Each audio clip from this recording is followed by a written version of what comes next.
Hello everyone, good morning and welcome to सरूज world. तर आज आम्ही आलेलो आहोत पालनपूरमध्ये आणि सकाळची सुरुवात आम्ही करणार आहोत चामुंडा मातेच्या दर्शनाने.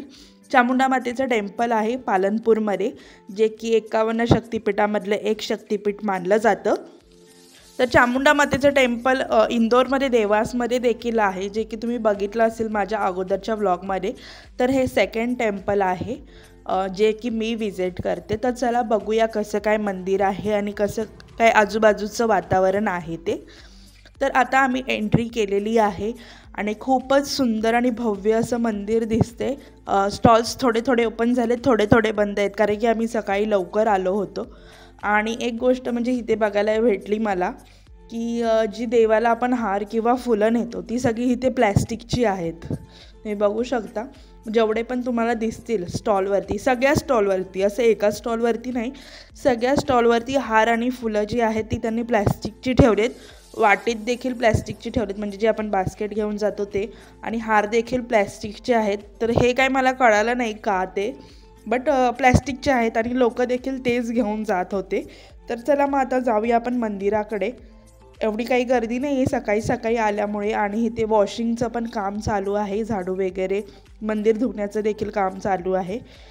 आणि तुम्ही बघू शकता जेवढे पण स्टॉल दिसत आहेत सगळीकडे प्लॅस्टिकची फुलं आहेत. जे छोटे छोटे स्टॉल्स आहेत त्यांच्याकडे पण कदाचित इथे फुलं भेटत नसावी. आणि आता आम्ही मंदिरात एंट्री केलेली आहे. चला तर मग आता खाली जाऊया. आणि आतमध्ये गेल्यावरती असं समजलं आहे की मला की इथे शूटिंग करायला अलाउड नाही आहे. सो सेम टू सेम तसंच आहे चामुंडा मातेचं रूप जे तुम्ही माझ्या स्टार्टिंगच्या ब्लॉगमध्ये बघितलं असेल, जे मी देवासला गेलेली तसंच आहे. तरी पण मी मंदिराचा आजूबाजूचा दाखवते. तर हे बघा आजूबाजूचा व्ह्यू खूपच छान. इथे मंदिर त्यांनी मोठं असं बांधलेलं आहे, अजून थोडं बांधकाम चालू आहे. आणि बरंच इथे पाणी वगैरे देखील आहे. तर मला तर वाटतं इथे एकदा तरी नक्कीच व्हिजिट केलं पाहिजे. खूपच छान वातावरण होतं इथे आणि एकदम छान शांत प्रसन्न वाटत होतं सकाळी सकाळी गेल्यामुळे. अशा प्रकारे आमची दिवसाची जी सुरुवात आहे खूपच सुंदर झालेली आहे. आणि बरंच वॉकिंगसाठी इथे पण बघू शकता बराच स्पेस आहे फिरण्यासाठी. आणि हे जे आहे ते मंदिराचं त्या लोकांनी हे ठेवलेलं आहे, मोल्ड. तर मग हे अशा प्रकारचं जे आहे ते मंदिर आहे, म्हणजे अजून थोडंफार बांधकाम जे आहे ते चालू आहे. तर चला मग आता जाऊया आपण आपल्या नेक्स्ट पॉईंटसाठी. तर हे मंदिराचा बाहेरचा व्ह्यू आणि इथे चप्पल स्टँड वगैरे होतं. त्यानंतर आम्ही आमच्या नेक्स्ट पॉईंटसाठी गेलो HPCA स्टेडियम, जे की आहे धर्मशाळा. आज आम्ही पूर्ण धर्मशाळा जे आहे ते एक्सप्लोअर करणार आहोत पालनपूरमधलं. तर HPCA स्टेडियम तुम्ही नाव ऐकलंच असेल, जगातलं सगळ्यात सुंदर स्टेडियम बोललं जातं या स्टेडियमला. का ते मला पण नाही माहीत, बट आता आपल्याला गेल्यावर समजेल कसं काय स्टेडियम आहे. आणि बघूया किती एंट्री फीज वगैरे आहेत. आणि खूप अशी छान सुंदर सुंदर फुलं होती स्टेडियमच्या आजूबाजूला. आणि हे सगळे क्रिकेटपटूंचे त्या लोकांनी ड्रॉइंग काढलेले आहेत वॉलवरती. तर हा आहे मेन गेट. आणि मेन गेटपासून आम्ही आता आलेलो आहे आतमध्ये. ॲक्च्युली गाडीला प्रत्येक ठिकाणी पार्किंग नाही आहे जवळ, त्यामुळे गाड्या लांब उभ्या केल्या जातात, त्यामुळे आपल्याला भरपूर चालावं लागतं. आणि तुम्ही बघितलं असेल आज आम्ही कोणीही स्वेटर घातलेले नाही आहेत, कारण की इकडे थंडी नाही आहे. बाकीचे तुम्ही 4 दिवस आम्हाला स्वेटरमध्येच बघितलं असेल, तर इथून पुढे जे आहे ती थंडी नाही आहे इकडे. तर चला मग जाऊया स्टेडियममध्ये. तर आज स्टेडियममध्ये मॅच चालू होती, त्यामुळे एंट्री फी आम्हाला फ्रीमध्ये होती. आणि हे बघू शकता तुम्ही स्टेडियम माझ्या बॅक साईडला पूर्ण. आणि खूपच छान वाटत होतं. मी फर्स्ट टाईम माझ्या लाईफमध्ये फर्स्ट टाईम मी स्टेडियममध्ये गेलेले आहेत. आणि मिस्टर देखील फर्स्ट टाईमच स्टेडियमला आलेत. असं नाही, कुठल्याच नाही, हे पहिल्यांदाच स्टेडियमला आलो आहे. आणि मी तुम्हाला स्टेडियमचा व्ह्यू पूर्ण बॅक कॅमेऱ्याने दाखवते. तर जेव्हा बर्फ पडतो तर तेव्हा हे जे डोंगर आहेत पूर्ण बर्फाने भरलेले असतात, त्यामुळे ह्या स्टेडियमला सगळ्यात जगातलं सुंदर स्टेडियम बोलतात. एवढं पण मोठं नाही आहे, छोटंसंच आहे, जास्त मोठं नाही आहे, बट खूप सुंदर आहे. त्यानंतर आम्ही निघालो नेक्स्ट डेस्टिनेशनला आमच्या. तर आज आम्ही एक्सप्लोर करणार आहोत मॅक्लोडगंज. मॅक्लोडगंजमध्ये बरेच काही टेम्पल्स वगैरे आहेत बघण्यासारखे. तर सगळ्यात पहिला आम्ही जाणार आहोत दलाई लामा टेम्पलला. आणि इथे आल्यानंतर हे सगळ्यात सुंदर हिल स्टेशन आहे. हे जे आता दिसते तुम्हाला हे आहे बुद्धिस्ट मॉनेस्ट्री. इथे आल्यानंतर एका वेगळ्या देशात आल्याचं फील होत होतं. तर मला तर वाटत होतं की मी चीनमध्ये वगैरे आली की काय. तर सगळे इथले लोक असे कपडे घालतात आणि दिसायला पण वेगळेच होते आणि त्या लोकांची लँग्वेज देखील वेगळी होती. तर बुद्धिस्ट मॉनेस्ट्री आम्ही क्रॉस केलेली आहे. तिथे काही मी शूट नाही केलं. मी म्हटलं काय माहीत अलाउड आहे की नाही. त्यानंतर आम्ही आलो दलाई लामा टेम्पलला. हे 14वं टेम्पल आहे.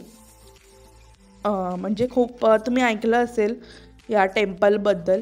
तर तुम्ही सर्च देखील करू शकता, गुगल करू शकता. मला पण एवढी काही इन्फॉर्मेशन नव्हती, इथे आल्यानंतर भेटली. बट मी ह्याचे खूप सारे रील्स बघितलेले इंस्टाग्रामला आणि बट मला ह्या प्लेसचं नाव नव्हतं माहिती. नंतर जेव्हा मी ह्या जागेवर पोचली तेव्हा मला माहीत पडलं की हां तेवालं हेच प्लेस आहे.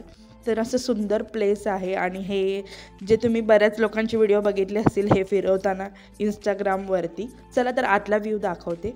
तर हे तुम्ही बघू शकता किती छान अशी मूर्ती आहे आणि इथे क्लासेस देखील होतात. इथे लोक ध्यानला देखील बसतात. तर एवढं काही जास्त इन्फॉर्मेशन नाही आणि इथे खूप चेकिंग होतं. आम्ही गेलो तेव्हा सगळं एकाने एक गोष्ट चेक केली जाते.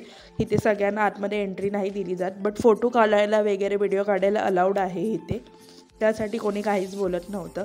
तर तुम्ही बघू शकता किती सुंदर असं मंदिर आहे. खूपच इथे आल्यानंतर वेगळाच वाईब होता. बाहेरही तसंच आहे आणि आतमध्ये देखील तसंच आहे. इथे आलं की असं वाटतं वेगळ्याच देशात आलो आहे की काय.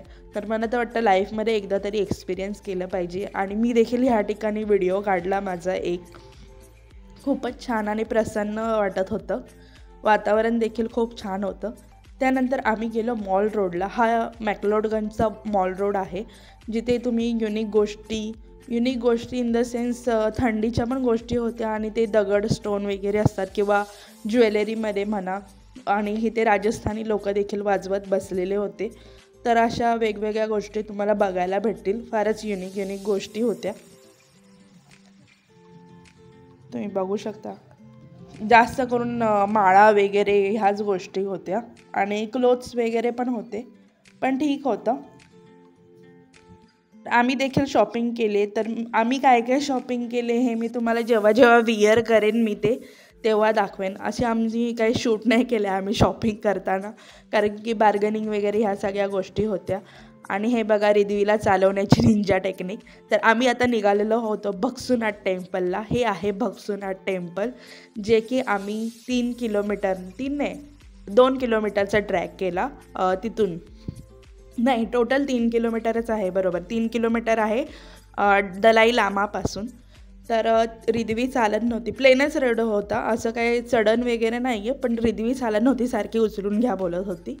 त्यामुळे मग आम्ही तिला असं काही ना काही कशात तरी गुंतवून आणलेलं आहे चालवत. आणि हे तुम्ही बघू शकता मंदिर. हे भक्सुनाथ टेम्पल आहे. हे थोडंसं वरती चढून आहे आणि खूपच छान टेम्पल होतं. छोटंसंच आहे बट खूप फेमस टेम्पल आहे हे. तर ह्याची स्टोरी मला नाही माहीत आणि इथे कोणी स्टोरी सांगणारं पण नव्हतं. आणि हे तुम्ही बघू शकता खाली असा कुंड आहे आणि ह्याच्या बाजूला देव आहेत सगळे. आणि इथे वॉटरफॉल देखील आहे एक वरती. तो देखील मी तुम्हाला दाखवेन. बघूया आपण खाली जाऊन. तर इथे हिस्ट्री लिहिलेली आहे. थांबा मी वाचते काय हिस्ट्री आहे ते. हे आजूबाजूला असे छोटे छोटे मंदिरं आहेत. सगळ्यात भारी म्हणजे ह्या मंदिराची हे की दगडावर हे मंदिर रचलेलं आहे. काही सिमेंट वगैरे वापरलं नाही. तर हे खूपच आश्चर्यकारक गोष्ट आहे की दगडांवर मंदिर उभं केलं आहे. आणि हे आहे खाली कुंड. तर ते देखील मी तुम्हाला दाखवते खाली जाऊन. तर तुम्ही बघू शकता खूप छान असं वरतून असं मला पहिल्यांदा वाटलं की स्विमिंग पूल आहे. नंतर थोडंसं जवळ जाऊन बघितलं तर कुंड आहेत. तर हे असे कुंड आहे. तर वरतून पाणी आलं आहे.